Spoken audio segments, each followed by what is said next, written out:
So, hi guys. Hi. Come on. Hi guys. Hi. Oh, much better. Thank you. Thank you, Christine, for that warm, very intense, intricate welcome. Really appreciate it. I do hope, I see a lot of faces here that I do know, but I would love to get to know more of you. And rumor has it, we're all going to be up in the tavern later after dinner, so there'll be a lot of time for networking today. And I am excited to be here. I've been here before. I've seen these smiling faces. And this time, we are talking about the magic of surprise, which is one of my favorite topics. I hope you enjoyed as well. And we're going to figure out today, if you don't already know, how to use the magic of surprise to transform your customers into evangelists. So you guys ready to have some fun? Yeah. Dudes. Yeah. This isn't going to go very well if there's no audience participation. All right? So you guys ready to have some fun? Yeah. Much better. Okay, so it's a harsh truth that creating evangelists is not easy. You all know that. It's easy to satisfy customers most of the time, right? You satisfy them, and that's great. They have a good experience. They might even come back. They might even be repeat customers. But are they evangelists? Are they going out there and telling your story? Maybe they like you on Facebook. Do they ever share your photos? You know what I mean, because you're like, I know she's watching. Why won't she share my photo? I know she liked that. So you want people to go out and tell your story and get people to come to your property or get people to come to your restaurant. And they don't always do that. Even if you know that they are a loyal customer, it doesn't mean they're going to go out and shout your story from the rooftops. So here's something that I've learned in my years in the hospitality industry, especially working with this state. Beer helps. Now, where's Kenny? Kenny, are you here? Kenny? Oh, awesome. So, you see, someone finally got smart and figured out that they should put my speech during happy hour. And so, the kind folks at the Equinox are going to be handing out beers. These are much better than cupcakes. Thank you. Appreciate that. They're going to be handing out beers as we continue on with our speech today. And, you know, one individual per person per Vermont state law. You'll get your beer. And so here's the story on the beer. And it's there's a little bit of a sad moment here. The Trapp family brewery, you guys all know the Von Trapps, the Trapp family lodge, right? So you gotta love this story. I felt like I wanted to share beer with you guys at this event. And so I called up Paul Ritchie. You all know Paul Ritchie? Who unfortunately had to leave, so he doesn't get the shout out. That's the sad part. Because, you know, like the governor's going up there or something for some media event. I don't know. So anyway, so he went back up to Trapp, and he sends his regards, and he left beer behind him, which is fantastic. So I called him up and said, hey, I'm doing this speech on the art of surprise, and I'd like to surprise everyone with a beer. You think you could hook me up? And he was like, yeah, how much do you need? So does he not deserve a round of applause for that? Right. Thank you. Paul, we're going to share this video with you after it's over, and you will see that you got a round of applause. I was going to tell everyone to buy you a beer tonight, but unfortunately you're not here. So in any case, so enjoy your beer. So they're going to be walking around. Now, in addition to beer, because you can't have beer without having nibbles, right? So we've got another surprise for you, and I'm going to deputize Ross to come up here. Do you guys all know Ross from Redpoint? Ross from Redpoint. Yeah, thank you. And I need 5 other volunteers from the front. And Luke from Mondo, you're getting called up. And Jen, would you like to as well? Right. You know, it's not taxing. You only need to carry a bag or 2. Can we grab another one? Who else? Megan, would you like to? Okay, great. So basically, right over here, we practiced this before. Ooh. Thank you. Good job, Ross. Good job. Did I do well? Yeah, you did great. Okay, so if you guys could each take a few bags, 1 bag on each table, and then let's go out to the guys who are sitting in the theater seats, and we'll do 1 on each row. Does everybody know Ditzler's Pretzels? Yeah, okay, some of you don't. I saw some blank stares. So Ditzler's Pretzels, which is based in Williston, Vermont, / Essex Junction, there's been a move recently, extremely addictive pretzels. If you haven't had, those of you who had them, would you agree? And they're seasoned, so there's cocktail napkins in the bag, just so you guys can keep your hands clean. So Ditzler's Pretzels is a great surprise story in and of itself. In 2008, Alec Ditzler, who was in 8th grade, by the way, if that doesn't make us all feel lazy, started this business as part of his 8th grade challenge. So what he did, this is his family's business, making these pretzels. This was like an old family recipe. And he decided to take these pretzels, put them in bags as part of his 8th grade challenge, take them to the local farmer's market, and sell them, and then ultimately started selling them in school. And this was 2008, and so then, 6 years later, 2014, here we are, and this is a great story. Distribution all over New England, and I'm really excited at the pretzel joy that you guys are having. Look at all the pretzel joy.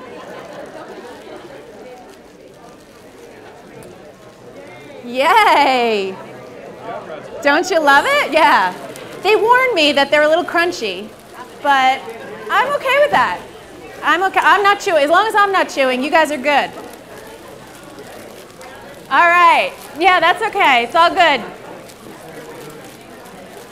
How are we doing on pretzels? Good. And everyone has a beer? Yeah. Rock on. I'm with you, Jen. Everybody has a beer. I know. It might be a law, but we're going to keep you guys liquored up all the way until the evening comes. Okay. Pretzel people, you do not need to hand them out individually, all right? Guys, come on. Let's speed it along, shall we? Ross is providing good customer service in the back. All right, so everybody has their beer and pretzels? Feeling good? Did I lose you now? Can you come back with me now that you've had your pretzels? This is why teachers don't give out snacks in school. Right here. Yeah. What? Yeah, can I turn the ball game on? No. All right, so beer helps, as you all just saw, because man, you guys were kind of until beer came in the room, and then everybody was so excited. So beer helps. However, I would not recommend that you use beer and pretzels as you're turning customers into evangelist strategy all the time for free, because you might make a lot of evangelists, but you probably won't be in business long enough to reap the benefits of that if all you do is give away beer and pretzels. So we need a more practical strategy for you to make that happen. How we go? We good on pretzels? We're good, yeah. Sweet. Thank you. So we're going to figure out another practical strategy to do it that doesn't involve giving away beer and pretzels. So here's the thing. The road to creating evangelists starts with making a good impression, which sounds extremely elementary, and it's true. You do want to make a good impression, and there's a foundation that needs to be created. You have to at least make a good impression if you want people to shout your story from the rooftops. So what does it take to make a good impression on your guests? So you have a toolbox of things that contribute to forming an impression. Service, decor, atmosphere, price, quantity of offerings, caliber of products, logistics, communication, and probably around a dozen other things that didn't fit on the slide because I wanted to use big circles. So you have all of these things that people encounter when they're interacting with you, whether it's your website, or they've heard about you from a neighbor, or they've seen something on social media, or they've stopped at your front desk, or whatever. All of these things put together help them form an impression of you and your brand and your company. But your guest impression toolbox is always under attack. Always, because all of those things that we just talked about, people are judging them all the time. So why is your guest impression toolbox always under attack? Because guests have expectations. Damn them for having expectations, right? We would rather that they just want whatever we're going to give them. We don't want them to expect something, but of course they do. And it's funny because as the business person right now, you're like, yeah, but when you're the consumer, you have expectations just like they do. So The problem with guest expectations is that you think to yourself, well, sweet, they have expectations. I just figure out what they are. I exceed them, and I've created evangelists. Easy. No, not easy. And here's why. Because your guests are forming their expectations on about a million things that you don't know, can't predict, and change every single day. Even the guests that are loyal to you, that you've seen over and over and over again, their expectations change. They don't stay the same. They get new input. They find new experiences. And then every time they do that, their expectations change when they land on your doorstep again. More than that is even what's going on in their life that day, that week, that month, that moment. Their financial situation, what they saw on television, what their friends have told them, you know, what their mood is like that day, if they got a speeding ticket on the way to your property, right? All of these things can change their expectations of what they want. You guys look sad. Believe me, I know that this is tough, and the story has a happy ending, I promise you. But all of these things happen, and it's a big old mess. So you have a secret weapon in order to kind of get rid of all of that nonsense and even the playing field a little bit so that you can create those evangelists, and that is the element of surprise. So let's see how this works out. We're going to call this is the guest impression spectrum, and we're going to see how surprise works on this particular spectrum. So right in the dead center, we have normal interaction, what we call normal interaction. And normal interaction is essentially like nothing really amazing happens and nothing really awful happens. So just a regular old purchase. Someone is coming to your hotel, they show up, they check in, their room is ready, you give them their room, they go to their room is fine, they have a bed, they have a shower, everything works. They come back down when it's over, they pay, they check out, they go on their merry way. Great. That is fantastic. And for some of us, God, we just pray for that. Like, please just let that happen. Don't let there be any complaints, don't let anything bad happen, don't let anything rock the boat or anything like that. Normal. So we have that. On the one side over here, we have surprise and delight. And what's surprise and delight? When something they weren't expecting happens. So something really, really amazing happens. The service was better than they expected, or the decor was cooler than they expected, or the food was tastier than they expected. But all of you hear the word I'm using, it's those darn expectations again. It was better than what they expected. So surprise and delight. And that's one of the things that we all strive for in hospitality. On the other end of the spectrum, we have surprise and piss off. Because you know how you've been there, you know, surprise and piss off. The price was too high. I got there and my room wasn't ready, or the room that I reserved isn't available, or my food took 45 minutes to come out, or it was too cold, or the server was rude to me, or whatever, any number of things.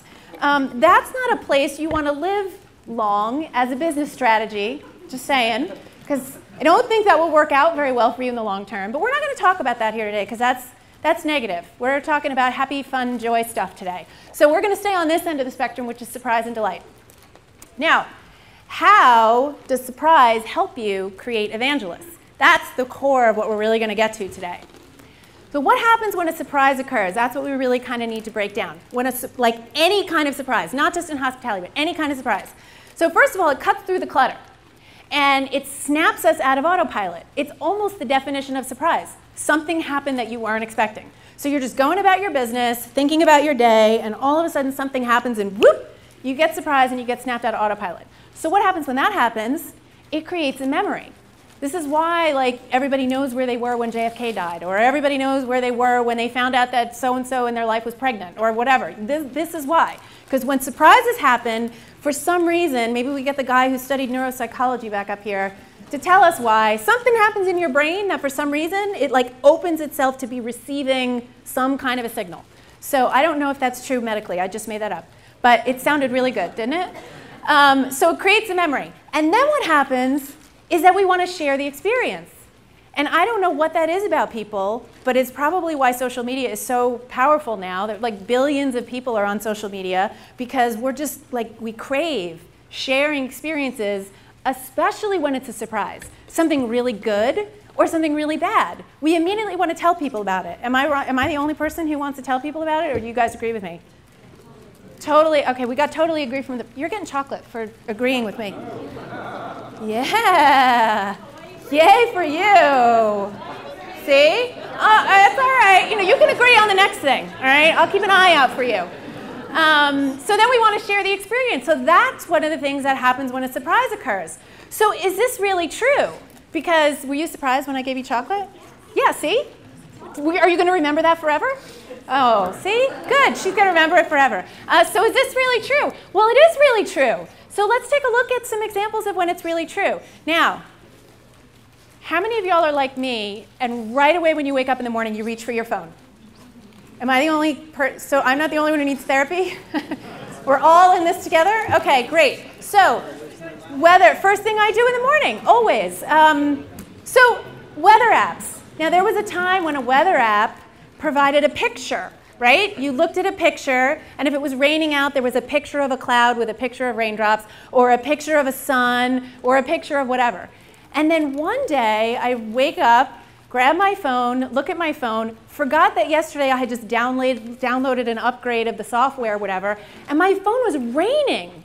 Like the raindrops were moving and clouds were moving on the thing, and I got so excited I jumped out of bed. Like I couldn't wait to go out in the rain. I was so happy about it.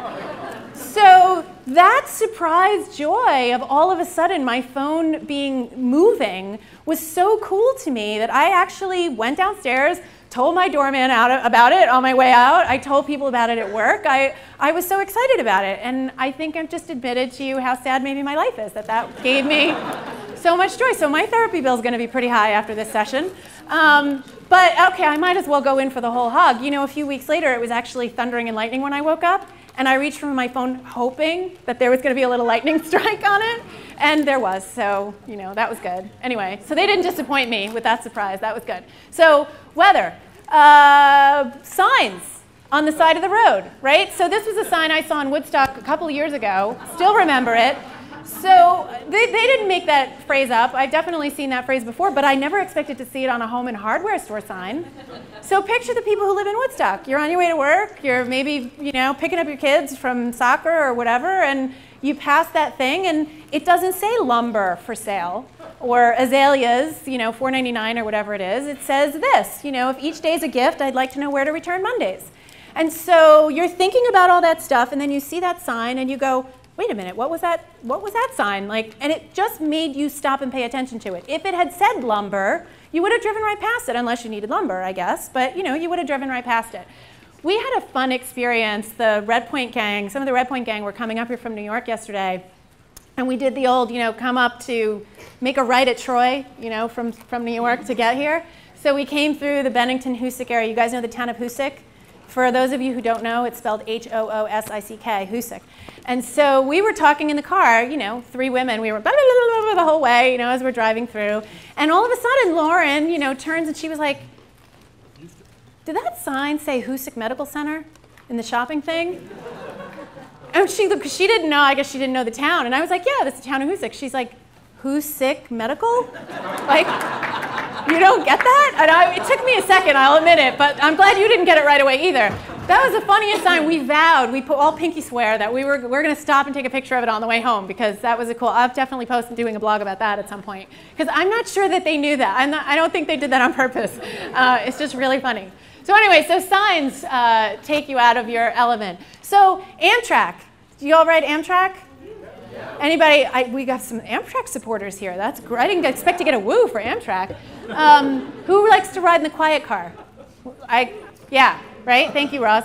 I like to ride in the quiet car. I think it's because I talk for a living. And so it's nice to be in a car where I'm not supposed to talk at all. It's delightful. So I ride in the quiet car. And for those of you who've never ridden the quiet car, the first thing that happens when you get in the quiet car is that the conductor comes on and says, you know, if you hear this announcement, you are sitting in the quiet car, and in the quiet car, there's no loud talking, there's no cell phone, you know, there's no noise of any kind. You need to step outside if you need to make a phone call, etc., which is delightful. So they do that. And the folks like me who ride in the quiet car often know that that's the drill. So you don't pay attention. Like, they give you announcements, and you're still like looking at your phone and putting your stuff away. And then last month, I'm on the quiet car, and right after that portion, the conductor said, talking in the quiet car is punishable by the death penalty. There is no phone call worth sacrificing the integrity of the quiet car or your life. I'm not kidding you. He really did say that. And so what happened, all of us in the quiet car looked at each other like, did he just say the death penalty?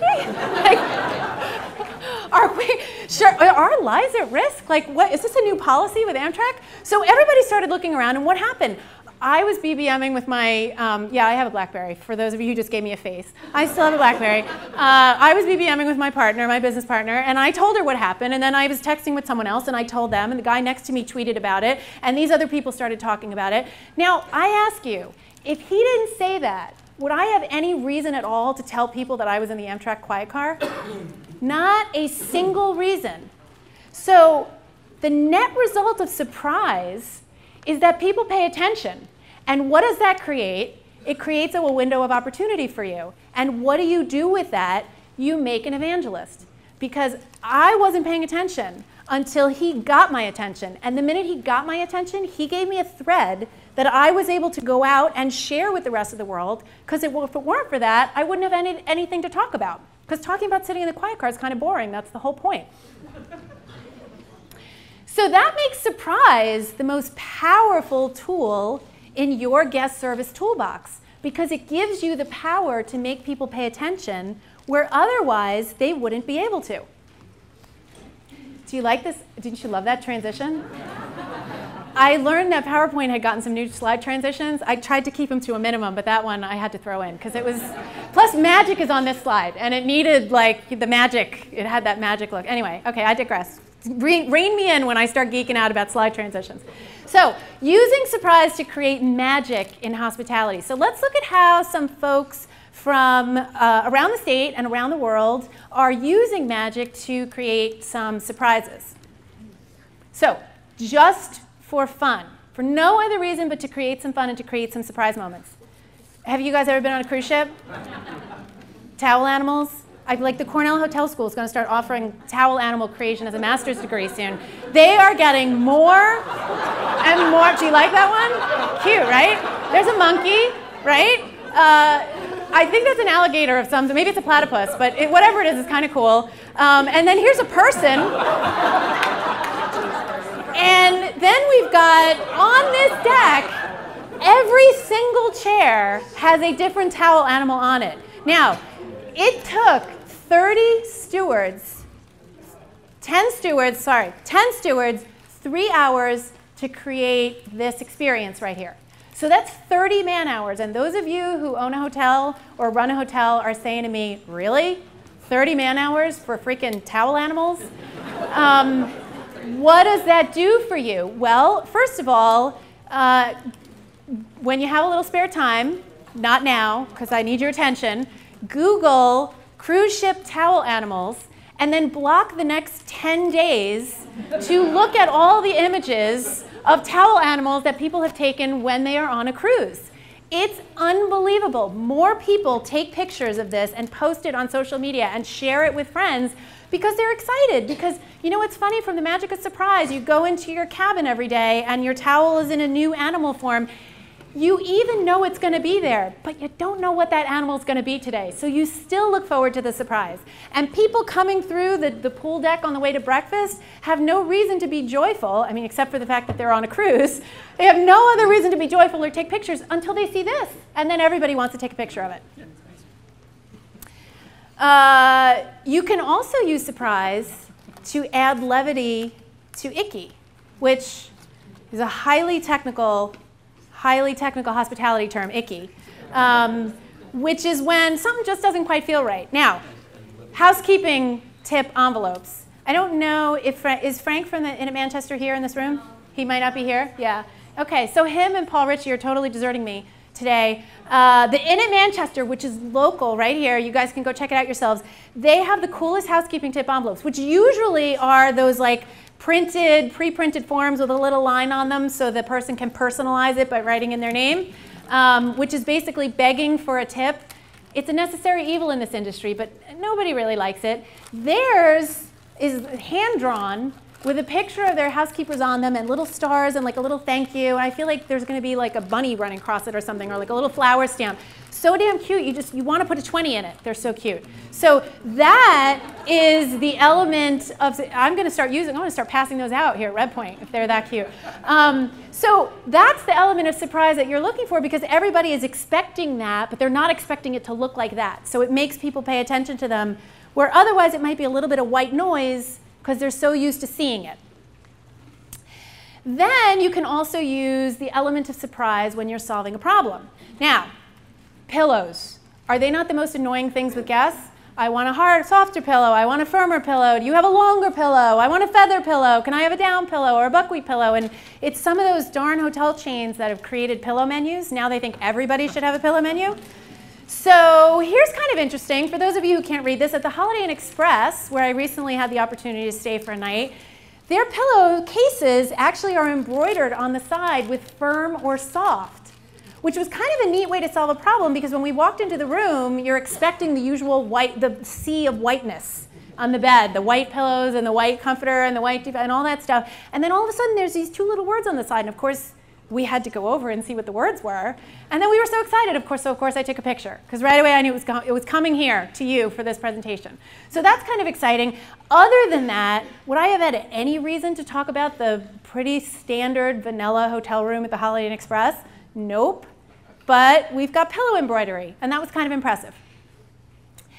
Then you can use the art of surprise to inspire mischief. And I can see that that's working already, because I saw like 20 people smile as soon as I said the word mischief. So somebody in this room is probably going to recognize this room. So how many of you have ever been to the Rabbit Hill Inn? And I got my folks here, Brian and Leslie, from the Rabbit Hill Inn over the side, who already got chocolate, so I'm not giving you another one. But that's, it's okay. Inspire mischief. So at the Rabbit Hill Inn, they have a room called Tavern's Secret, right? Which already you want to stay in, because you just need to know. So behind this big space right here that you can see, and then there's this big sort of wall that has nothing on it, there's a secret behind that. And I'm not going to tell you what it is, because I'll have to kill you if I tell you what it is. So behind there is something, and I'm just going to say, a lot of mischief takes place behind that door. I'm sorry, yeah, it does. A lot of mischief. Think couples. But it's all legal. Don't worry. Everything's good. So we got this room. So if you want to know what's in the Tavern Secret, you're going to have to probably send a drink over to these two later upstairs, and maybe they'll spill the secret, or you can go up and visit them. So kind of fun, because the minute people walk into that room, they're like, ooh, what's behind that door? And then immediately you want to take a picture of it and share it with people that you know. Always. I'm sure it's the most, well, maybe not the most photographed room. I've seen some of their other rooms. Anyway, so the other thing you could do with surprise, which is a lot of fun, is create a relationship. Now, wildflowers in a jar. Many, many years ago, pre-social media, that was like BSM.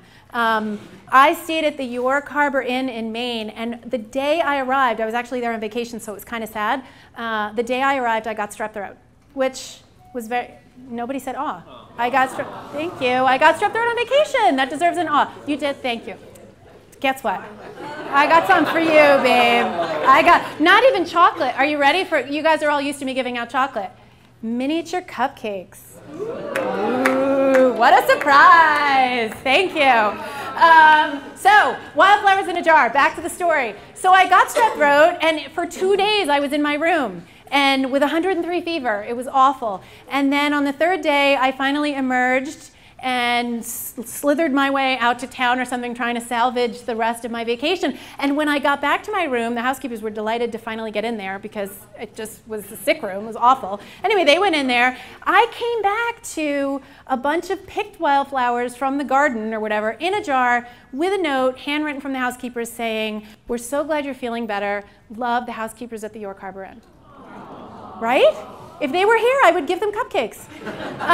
So right away, they established a relationship with me, and that was maybe 15 or so years ago, and that story carries with me. I get such a warm and fuzzy feeling every time I think about that place because of that, and I shouldn't really, because that vacation sucked if it weren't for that. So they totally turned that vacation around for me. Okay, and another place, this is another good one, foster undying loyalty. You can really do this with the art of surprise. How many of y'all know who that is? You're totally surprised to see the Tasmanian devil up here, right? Poor Tasmania. Because really, if it weren't for the Tasmanian devil, would anybody ever talk about them? Not really. But I've been there, and it is an unbelievable, like the most beautiful, after Vermont, it's the most beautiful place in the world. Thank you. Most beautiful place in the world, and the Tasmanian devil is a symbol of Tasmania to everyone. Now, that's what the Tasmanian devil really looks like. For those of you who've never, has anybody ever seen one? That's what they really look like. Okay, so a few of you have.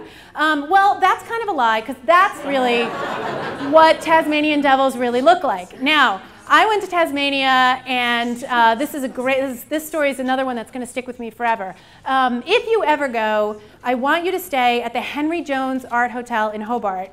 And I'm going to say it again, Henry Jones Art Hotel in Hobart, because they impressed me so much with this one little gesture that they did. So here we have the Tasmanian devil, which is quite a vicious creature, as you can see. It's like this big, but yet it actually has the strongest bite force of any animal in the world. So that little thing packs a punch. Like, if it wanted to eat you, say, not that it would attack you right out, but if for some reason you provoked it and it was hungry, it would eat you completely. Not a trace. This sucker can chew bones, teeth, hair, muscles. Like, it is a good thing there are not a lot of serial killers on Tasmania, because this is a perfect method of disposing of bodies. Would not be a trace after that. Or maybe there are a lot of serial killers and then we just don't know because of all the Tasmanian devils. So anyway, I'm not doing a good job promoting Tasmania today, but it's a really beautiful place, I promise you. So anyway, here is this vicious creature, and which is kind of adorable when its mouth is closed.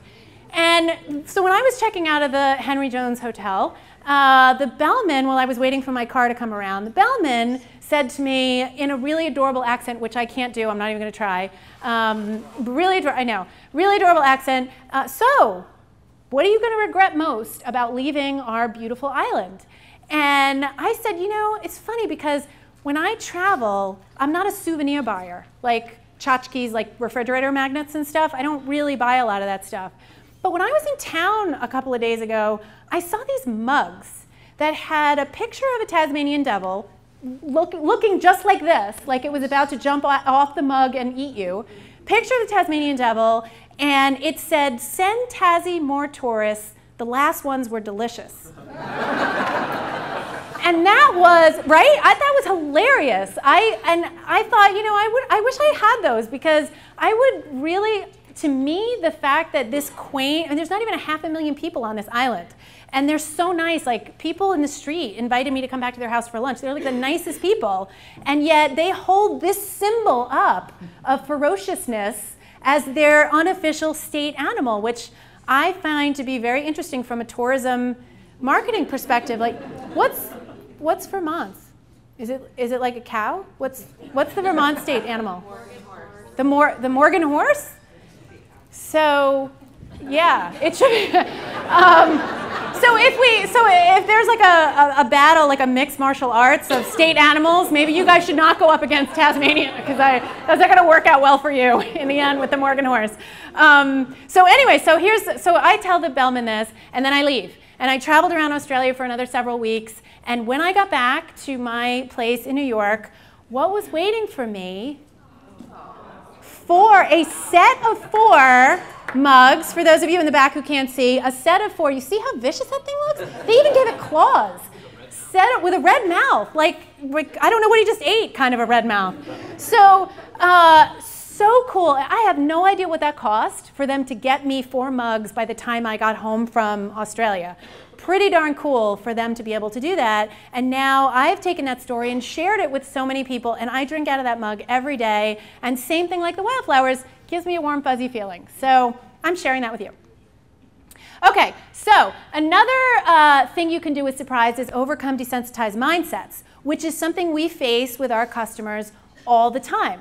So how many of you have ever been on an airplane ever? Okay, and how many of you have been on an airplane more than like 10 times? It's pretty much the whole room.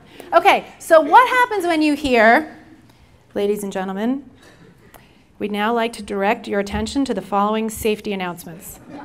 What do you do? Do you all like put away your stuff and sit up, wide-eyed, waiting to hear what the safety announcements that you've heard 10,000 times before are? Well, if you're on Virgin America, maybe you do.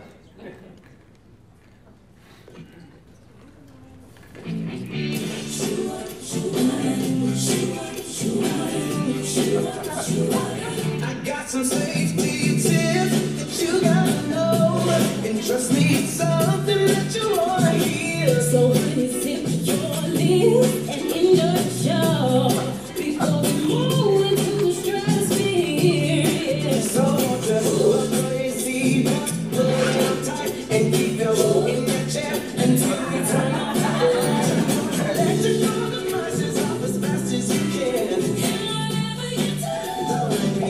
Again. So tonight, get ready to fly, 'cause we're gonna live it on up in the sky. Virgin America knows all the places you wanna be. Fly away with me, fly away with me.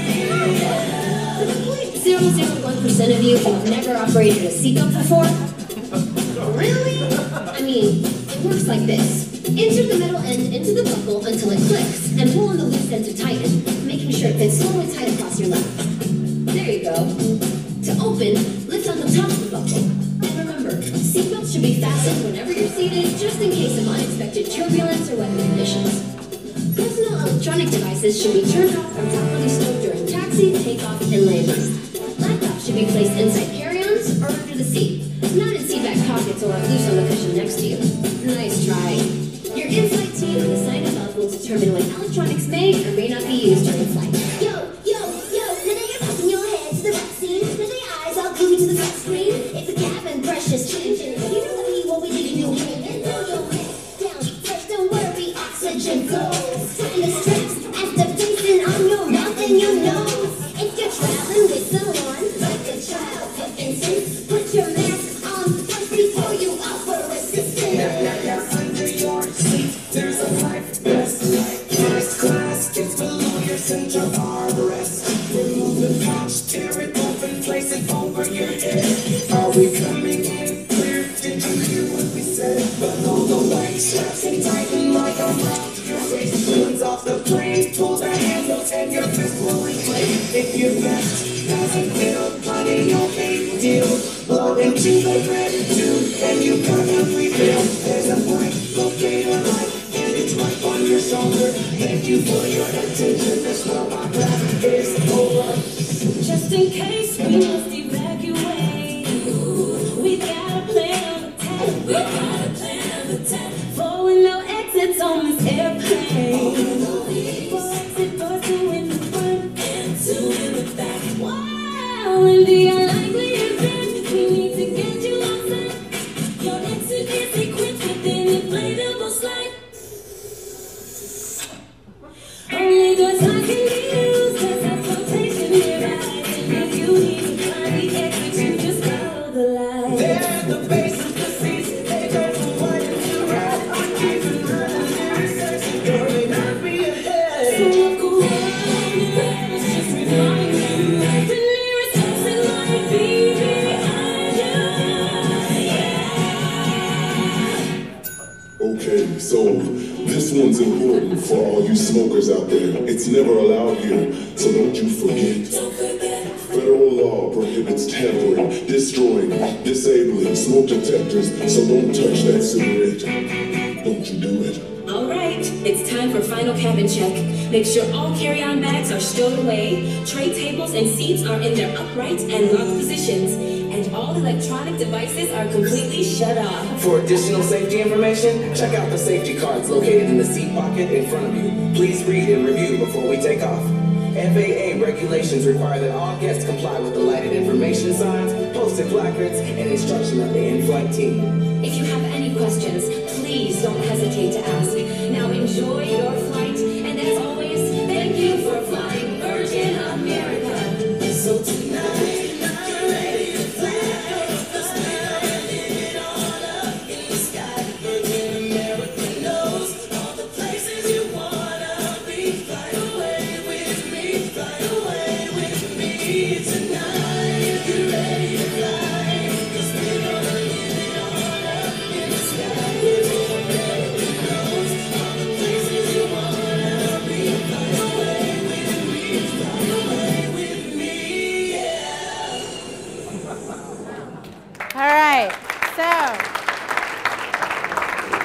First of all, I don't know how they got that approved by the FAA, because if you've never flown before and that was your safety announcement, when the plane's going down, are you like, wait, is this when I salsa or is this when I crawl on the floor? Like, what's the story? So you do kind of have to know a little bit about flying in order to go through that.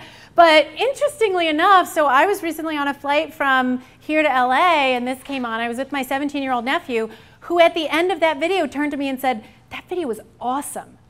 Like, really? He's a teenager. We broke through his clutter of that, but I looked around, everybody was riveted to that video, and even you guys were smiling. I just played an airline safety video as part of a speech, and you guys were totally into it. So, you know, what does that tell you? Well, you know, from the standpoint of knocking somebody out of autopilot, darn, they certainly hit the mark with that. And if you're not sure, well, check out YouTube, because they've got almost 2 million views on there. And wouldn't you love to have 2 million views on 10 million views on some of your videos? Pretty amazing. So for you guys, you may be thinking, well, I don't have the money to hire a Hollywood director and 36 dancers and a songwriter and all that other, you know, shenanigans that went on that thing. I have no budget, so I can't do that. Well, let's take a look at how Southwest has done it. Good evening, folks. Welcome aboard Southwest Airlines Flight 372, service to Oklahoma City. Those of you that have flown us before know that we do things a little bit differently here on Southwest. Some of us tell jokes, some of us sing, some of us just stand there and look beautiful. I, unfortunately, can do none of those. So here's the one thing that I do know how to do. We're going to shake things up a little bit. I need a little audience participation. Otherwise, this is not going to go over well at all. So here's what I need, especially you guys in the front, because you know what's coming. All right, I need a beat, all right? All I need you to do is stomp and clap, and I'm going to do the rest, because I've had 5 flights today, and I just cannot do the regular boring announcement again, otherwise I'm going to put myself to sleep. So, you guys with me? All right, so give me a stomp, clap, clap. Come on, stomp, clap, stomp, clap. Stay on beat there. There you go. Keep that going. This is Flight 372 on SWA. The flight attendants on board serving you today. Teresa in the middle, David in the back. My name is David, and I'm here to tell you that shortly after takeoff, first things first, there's soft drinks and coffee to quench your thirst. But if you want another kind of drink, then just holler. Alcoholic beverages will be $4. If a Monster energy drink is your plan, that'll be $3, and you get the whole can. We won't take your cash, you gotta pay with plastic. If you have a coupon, then that's fantastic. We know you're ready to get to new places. Open up the bin, put away your suitcases. Carry on items, go under the seat. In front of you, so none of you have things by your feet. If you have a seat on a roll with the exit, we're gonna talk to you, so you might as well expect it. You gotta help evacuate in case we need you. If you don't want to, then we're gonna reseat you. Before we leave, our advice is put away your electronic devices. Fasten your seatbelt, then put your trays up. Press the button to make the seat back raise up. Sit back, relax, have a good time. It's almost time to go, so I'm done with the rhyme. Thank you for the fact that I wasn't ignored. This is Southwest Airlines. Welcome aboard.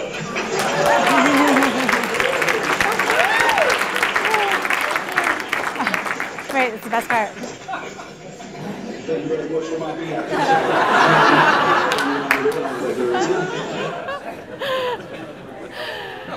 You guys, how much did that cost them? Zip. That cost them nothing. So what does that mean? What's the lesson here? You don't need a budget.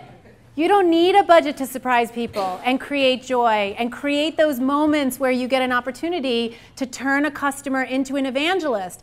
That video, without any help, is getting millions of hits on YouTube, and all the people who were there that day are talking about it. And now I've showed you, and I will bet you at least 25% of you are going to mention that to someone else, if you haven't already done it on your phones.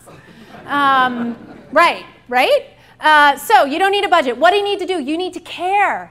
You really need to care, and you need to think about these things. You need to think about creating surprises and be aware of it. You need to be aware of it all the time. Awareness is good. Every decision you make, every interaction you have, and every dollar you spend is an opportunity for you to say, can I surprise someone here? If you're redoing your rooms and you have to get new things, Can you say, well, could we make the mirror a little bit unusual? Could we make the dresser a little bit unusual? Could we do something on the bed? Could we put some kind of knobs on the dresser? Could we do something? Could we put a secret drawer inside one of the things? What can you do? And often there are operational and financial reasons why you can't. But the thing is, you don't have to say yes to creating surprises all the time. In fact, if you did, it might be a little disturbing. Be a little unsettling for people to be surprised every time they turn around somewhere. And then besides that, if you're getting surprised all the time, then nothing's a surprise because everything's a surprise. So you have to use it strategically. So you don't have to say yes to surprises all the time, but you can't say no to them all the time. You have to say yes every once in a while. So you might be thinking right now, oh, Chris, that's a lot of work. You want us to be thinking like this all the time, like every day, thinking about when we can surprise our guests? And the answer is yes. Yes, I do. I'm just going to admit it right now. You should be thinking about that all the time if you want to leverage surprise to transform your guests into evangelists. Why is that? Because we're in the hospitality industry. And as Hans said before, we're about making people happy and bringing joy to them. The essence of our jobs is to take people out of their daily lives and inspire a different state of mind. When they're with us, they want to feel good. And so that means we need to help them get there, even if it means we need to help them overcome the autopilot that they didn't even know they were operating in. So that's a big part of our jobs. Now, we're not that altruistic. You know, we are in business to make a profit. And so what's in it for you if you were to do this? Well, word of mouth, social media joy, repeat customers, loyalty, new customers, increased revenue. If you do all of these things, you are, in a sense, deputizing a marketing and sales force to go out on your behalf and share your story with the world without paying them. Yes, you had to pay in blood, sweat, tears, and maybe a little bit of money in order to make that investment to create the surprise. But it is an investment. It's not an expense because it's going to pay you back in spades. But you have to beware the trap. And I've worked with you people before. In fact, some of my clients are in this room, so I know about the trap. The trap is standardization. Because I've seen this happen. It's really hard to implement surprises all the time because you have schedules to follow, and you have shifts to plan, and you have things that you need to do and budgets. And so you say, let's say you discover that one of your gardeners sings opera in her spare time.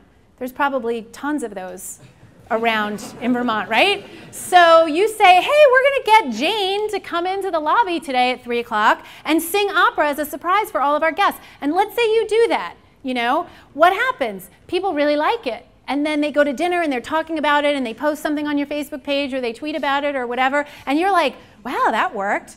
Great. So what's Jane going to do tomorrow at 3 o'clock? We're going to have her come back and sing opera again. And then she's going to do it next week and she's going to do it the week after that. And what happens? After that, it's not a surprise. Because in case you didn't know, the definition of a surprise is that you didn't know what was coming. So surprise is something that you don't expect. And so once you start doing the same thing over and over again, sure, it's good. That doesn't mean it's bad anymore. I'm going to go to the Holiday Inn Express at another time. I'm going to be very glad to see Firm and Soft on the Pillows because I'll know which one I want. But it's not going to surprise me, and there's no reason for me to take a picture of it again. So after a while, some of the things become guest standards, but then you need to bring new things into the fold in order to keep leveraging that magic of surprise, which is why I brought the cupcakes now instead of just the chocolates that I normally hand out. Don't worry, more things will be handed out. So standardization is bad because for surprise, it strips the power. It smothers the magic. It makes it stale for you and for them. When you need to plan the same surprise over and over and over again, it's not fun for you. So you have to keep it fresh and lively for yourself. It inspires autopilot and it creates opportunities to disappoint because now you've created an expectation. And you know how guests are, those jerks. They always want you to be exceeding their expectations. So now you've set this expectation, and now you got to keep exceeding your own expectation. So it's still exhausting, but it's not something that you can overcome if you care and you really work on it. I've got a surprise for you. And it's not beer. You already got beer. I can't do that again because we already did beer. So I've given you beer, and I've given you pretzels. And the last time I was up here with you all, in our last episode together, I brought up donuts. So some of you guys here when I brought donuts? For those of you who weren't here, I brought 30 dozen donuts from my favorite place in New York City and then handed them out in the room as I was giving the presentation. hard to top donuts. I'm learning. I'm known as a donut lady around the state. Passed in the hallway a lot of people today who were like, did you bring donuts? And that's sad. But anyway. But anyway, so no, I didn't bring donuts because Redpoint ain't no one-trick pony, kids. And we already did donuts. So just like the Southwest Airlines flight attendant, I'm going to need a little audience participation for this. Are you guys ready to be audience participants? All right, not that kind, but thank you. Can we pass something back to that guy for getting it started? We're going to pass cupcakes. Would you mind passing them back? That's awesome. Thank you. Yeah, you can throw them. That's fine with me. Sweet. You never know what's going to happen at the VTIC. All right. So, need a little audience participation. So, I am going to count to 4, and then I'm going to point at you, and you guys are going to shout way down yonder in New Orleans. Can you do that? All right. 1, 2, 3, 4. Way down yonder in New Orleans. That was pretty good, but I think you could do better. So, we have a few things that are going to help you do that a little bit better. Can I, Ross? Could you come up here? And can I get my earlier pretzel volunteers to come back for something? So we have a few things we're going to hand out here right now to get you a little bit more in the spirit of things. Ross knows where they are. So same strategy, guys. 1 on every table, and then take them to the back. Maybe we don't do the personalized experience in the back like we did before. We just hand out the bags and let them pass it around. Now, we've got some stuff that's going to make it feel a little bit more like New Orleans here today. Has anybody ever been to Mardi Gras in New Orleans? Yeah. And you recovered? All good? Okay, so it's going to feel a little bit more like Mardi Gras in here today. So we're going to hand out some of these bags. And then I need a volunteer who has like a little bit, at least a little bit of rhythm. Who? Yeah, come on over here, buddy. Let's go. Bring it up.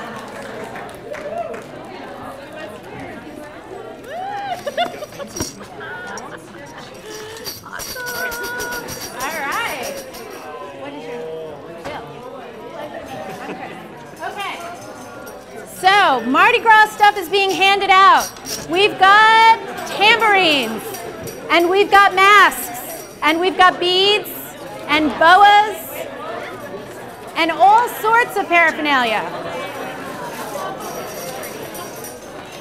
I'll tell you. It's going to be me and you here doing our thing, all right? Yeah. You need a bag? We need where? You guys, table number 1 needs a bag right here, guys. Come on.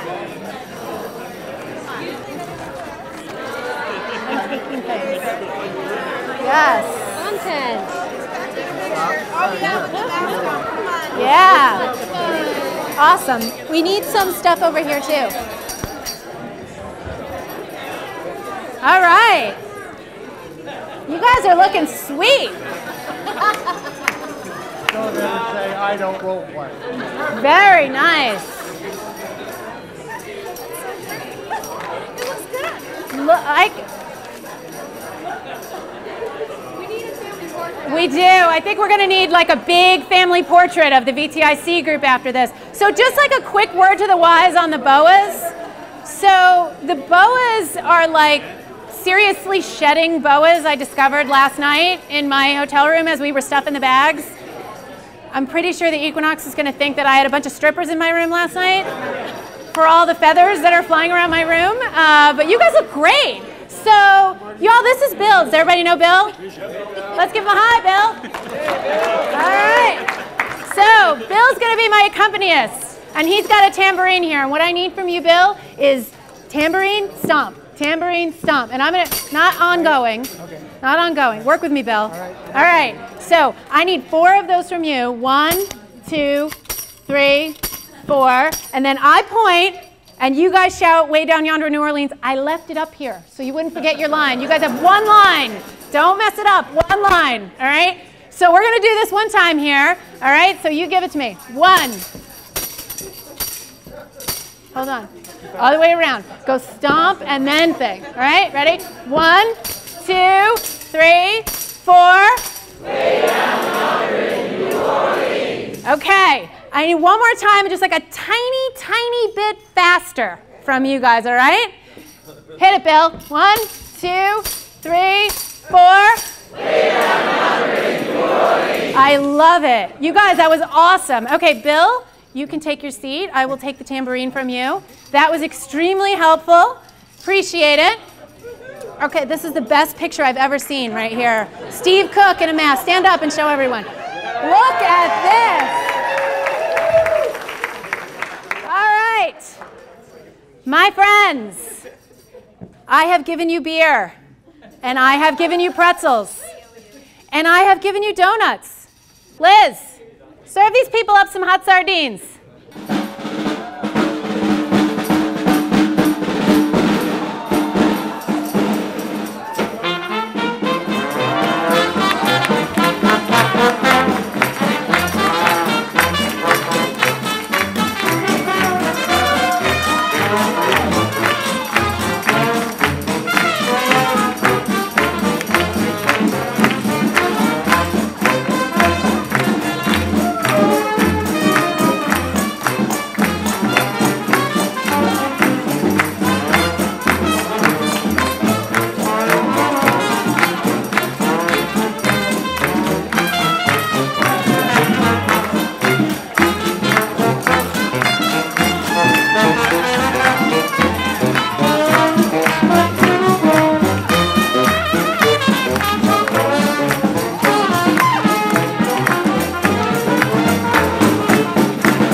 Right here.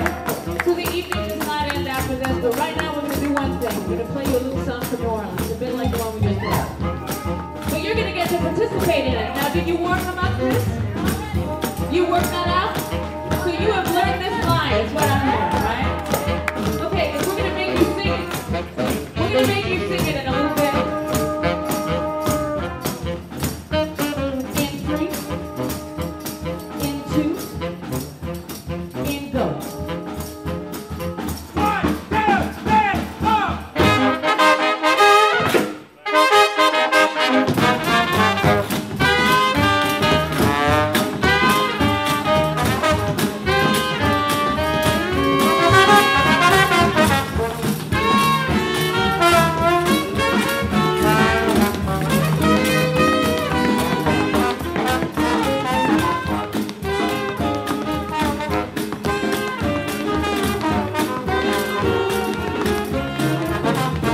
you guys, these are my friends, the hot sardines. Are they fabulous? Yeah. So they're here because this brand, not band, this brand embodies the magic of surprise more than any other brand I've ever come across. I met them when they were parading past me on Broadway when I was coming out of the gym one day. And from those humble origins, back in the day, these guys are headlining with the Boston Pops. If you want to go catch them at Symphony Hall later in May, they're headlining at festivals, jazz festivals around the world. They're really capturing people with what? Am I embarrassing you? Oh, okay, good, great. Really, okay, I won't stop there. Really great. So I'm extremely appreciative that they were able to take time out of their touring and performance schedule to carve out a day so I can introduce you to my friends in Vermont and my friends at Hot Sardines.